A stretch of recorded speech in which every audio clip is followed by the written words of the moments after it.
In understanding the graph of y equals x cubed and its transformations, it's important to understand what the a, the h, and the k do to the graph of y equals x cubed, and we'll be talking about that. But identifying the h, that's always the number that's being subtracted from the x that's being cubed.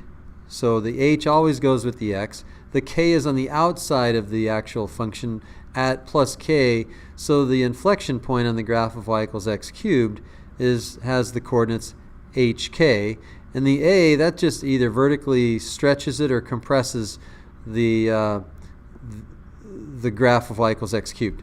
So if a is negative, by the way, then the graph would flip over or reflect about the x-axis, and it would move down from left to right, whereas the graph, when a is positive, the graph moves up of x cubed, moves up from left to right. So let's see how we take care of the transformations here. If we want to move x cubed to the right 3, then right would be the h.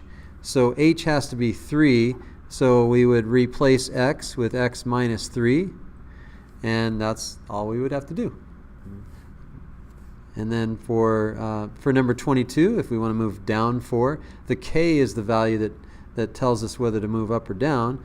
And moving down 4 means we'll just subtract 4 from x cubed. So that takes y equals x cubed and moves it down 4. And then reflecting about the x-axis. Well, the x-axis reflection would be an up and down reflection. So what we would do is we would put a minus sign in front of x cubed, and a minus sign in front of x cubed means we're going to reflect x cubed about the x-axis.